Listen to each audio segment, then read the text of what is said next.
The doors of the release chamber tore open before the sedative had even left my blood, and I was already running. My name is Rektal Vosh. I am Sethka, a war-bred hunter, built by generations of selection to move faster than fear and think slower than instinct. The Kalen Academy uses hunters like me for one purpose. They call it a live evaluation drill. They release me into the cadet wing, and the young of 100 species learn what it feels like to be hunted by something that was never meant to lose. I had done this 11 times before. Alarms would scream, cadets would scatter into vents and stairwells, and somewhere near the end, a squad of instructors would tranquilize me before I closed the final distance. It was a performance, a rehearsed dance between predator and prey, and everyone walked away breathing. This time felt different from the first second. The corridor lights above me flickered from white to amber, the signal that the drill had begun. I dropped low, claws finding grip on the cold floor plating, and the scent of the academy rushed into me all at once. Sweat, metal, ozone from the shield generators. And under all of it, layered through every hallway like a second heartbeat, fear. Hundreds of young alien cadets, each one broadcasting the same primal signal my body was built to chase. I moved fast, not because I wanted to catch anyone, but because stopping was not something my training allowed. A pack of Drenari cadets scrambled up a maintenance ladder ahead of me, their tri-lunged eyes wide, chittering warnings to each other in short clicking bursts. I let them go. The drill protocol marked certain corridors as active hunting zones, and the ladder shaft was not one of them. I turned down the east corridor, and that was when I caught it. A scent that did not belong. Every species in this academy has a signature, a chemical fingerprint I have learned to read the way others read words on a page. Drenari smell like ionized metal, Korrivalan smell like wet stone. Even the instructors, sealed inside their armored observation suits, carry a trace of machine oil and recycled air. This scent had none of that. It was warm, slightly sweet, like something baked.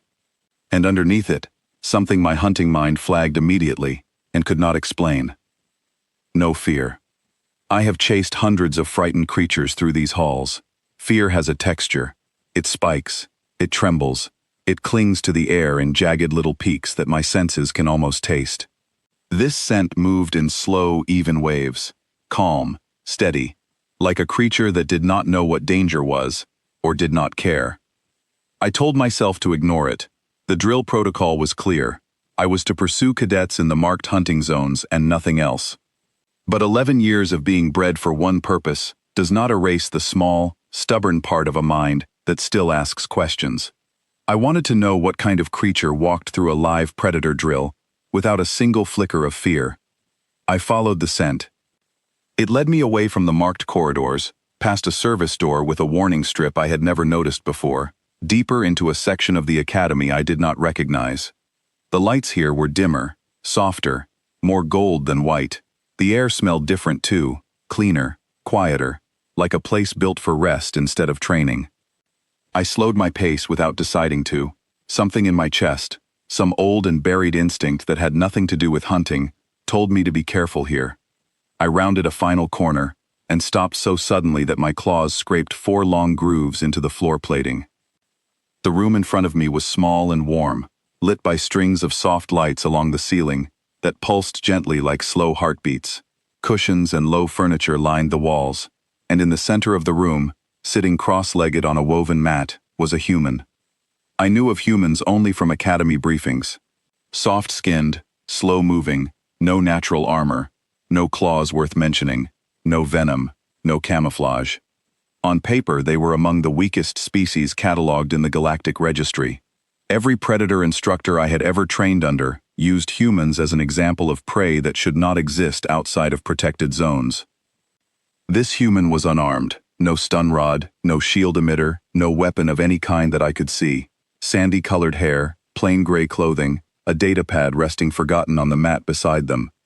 And curled against both of the human's sides, fast asleep, were my cubs. For a moment, my mind refused to process what my eyes were showing me. My cubs, Vesa and Korin, barely 4 months out of the den, tucked against the warm side of a creature that every part of my training told me was either prey or threat. Their small chests rose and fell in the slow rhythm of deep sleep. One of Vessa's claws rested lightly on the human's forearm, not gripping, not defending, simply resting there the way a cub rests against something it trusts completely. My whole body locked in place. Every instinct I had been bred with screamed at me to close the distance in half a second, to put myself between my young and the unfamiliar creature beside them. My claws were already extended from the chase.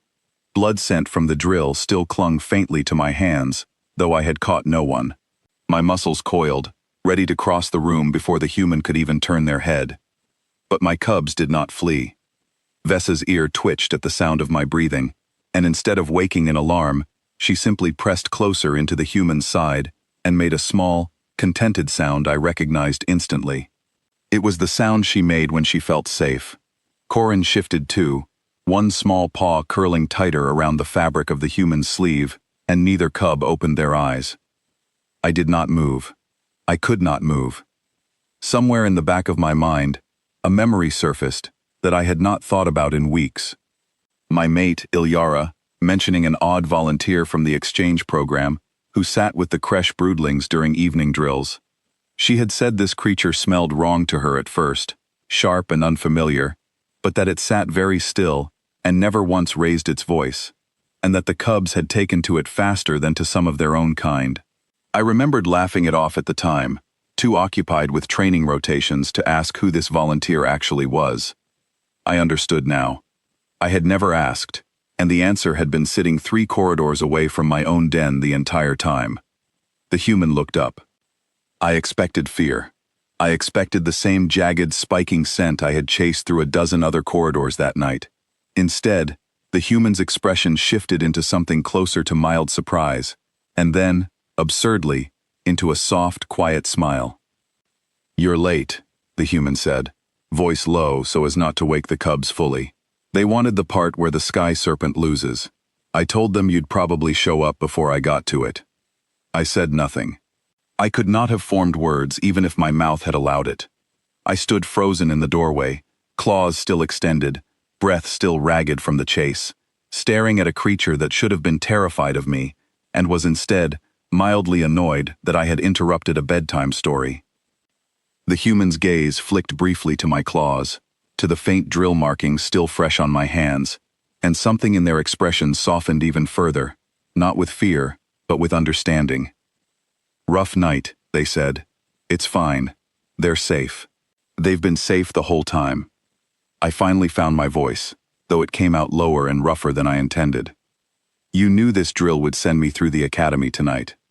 The human nodded slowly. Ilyara mentioned the schedule. "I figured it was better to keep them somewhere quiet instead of in the creche, with all the alarms going off. Didn't think you'd actually make it this far, honestly. This wing isn't in any of the marked hunting zones." "It isn't," I said. "I don't know how I found it." The human's smile widened slightly, not with triumph, but with something gentler. "Maybe you weren't hunting," they said. "Maybe you were just looking for them." The words hit something in me I did not have a name for. I had spent 11 drills chasing frightened strangers through these halls, and in every single one of them, some small buried part of my mind had wondered what it would feel like to run toward something, instead of after it. I had never let myself finish that thought before tonight. I took a slow step into the room. My claws retracted on their own, an instinct I had never consciously controlled before. The soft golden light made the room feel smaller, safer, nothing like the cold corridors I had just torn through. I lowered myself to the floor beside the mat, folding my long frame down until I was no longer looming over anyone. The motion felt strange, almost unnatural. A war-bred hunter, making itself small in front of an unarmed creature it had been taught to see as beneath notice. The human did not flinch as I settled beside them. If anything, they relaxed further, shifting slightly to make room. Corin stirred at the movement and cracked one eye open. Recognition flickered across his small face, and instead of alarm, pure delight lit up his expression. He scrambled upright, tumbling half off the human's lap and directly into my chest, claws catching harmlessly in the thick fur along my shoulder. "You came back," he said, voice thick with sleep. "Did you catch anybody?" "No," I told him, my voice steadier now than I expected. "I got distracted." Vessa woke next, blinking slowly before her eyes focused on me. She did not startle either. She simply reached one small paw toward my face, patting my jaw the way she had done since she was old enough to reach. "You smell like the drill," she said, wrinkling her nose. "Loud smell." "I'm sorry," I said. "I'll wash before I hold you properly." The human laughed softly at that, a warm, easy sound that filled the small room without a trace of nervousness in it. "They've been asking about you all week," the human said. "Every time I read to them, they ask if the Sky Serpent story is about you. I keep telling them it isn't, but I don't think they believe me." "It isn't," I said, mostly to convince myself. "I've never lost a hunt in my life." The human tilted their head, studying me with an expression I could not immediately place. It wasn't fear, and it wasn't the careful, measured caution I had seen from instructors who worked with predator classes. It was closer to curiosity, open and unguarded, in a way that unsettled me more than any weapon could have. "Maybe that's the point of the story," the human said. "Maybe losing isn't always the bad ending everyone assumes it is." I did not answer right away.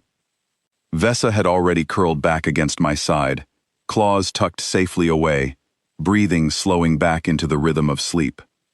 Corin followed a moment later, wedging himself between me and the human, as though there had never been any question of where he belonged. I studied the human properly for the first time since entering the room. No armor, no weapon, no defensive posture of any kind, even now, seated less than an arm's length from a predator still carrying the scent of an unfinished hunt.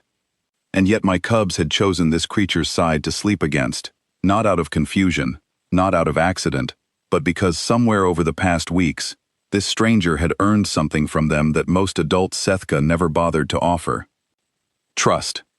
I thought about every briefing I had sat through describing humans as fragile, as prey, as a species whose survival instincts seemed almost broken by galactic standards. None of those briefings had prepared me for this. None of them had explained that a creature without claws or venom or armor could walk into a room full of predator cubs and simply decide, without hesitation, that they were worth protecting. "You're not afraid of me," I said finally, "even now. Even with the drill scent still on me." The human considered the question seriously before answering, which I appreciated more than I expected to. "I've seen how you look at them," the human said, nodding toward the sleeping cubs. "That's not the look of something dangerous. That's the look of someone worried about who's watching over what they love while they're gone." I did not know how to respond to that. My training had given me words for hunting, for tracking, for the precise mechanics of a pursuit. It had given me nothing for this, for sitting still in soft golden light with a creature that should have run from me and instead had simply waited. The alarms outside had gone silent some time ago, I realized. The drill had ended, the countdown clock running out somewhere in the corridors behind me, without a single successful pursuit logged against my name. Somewhere in the observation deck, instructors were likely reviewing footage, trying to understand why their war-bred hunter had wandered off protocol and never returned. I did not care. I stayed where I was, one clawed hand resting lightly across both of my cubs, close enough to the human's own hand that our fingers nearly touched atop Corin's small shoulder. Neither of us moved to change that. "Finish the story," I said quietly. "I want to know how the Sky Serpent loses." The human's smile returned, softer this time, and they reached for the datapad resting forgotten on the mat. Before continuing, they glanced at me once more, and there was something in that look I would spend a long time trying to understand, something that felt less like a volunteer humoring a predator and more like two parents settling in for the same quiet evening. "All right," the human said, "but you have to promise not to interrupt this time." "I promise," I said, and meant it.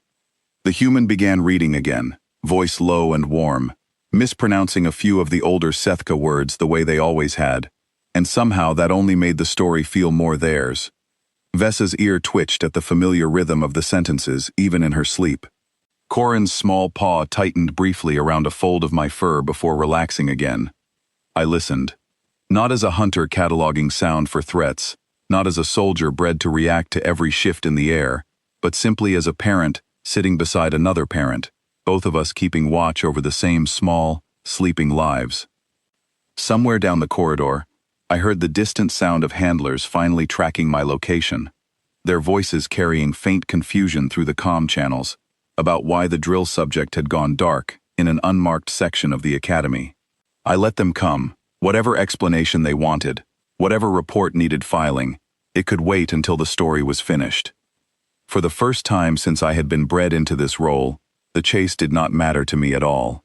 The only thing that mattered was the small, warm room, the steady voice beside me, and the two cubs sleeping safely between a predator and a stranger who had somehow, without meaning to, become something neither of us had a word for yet.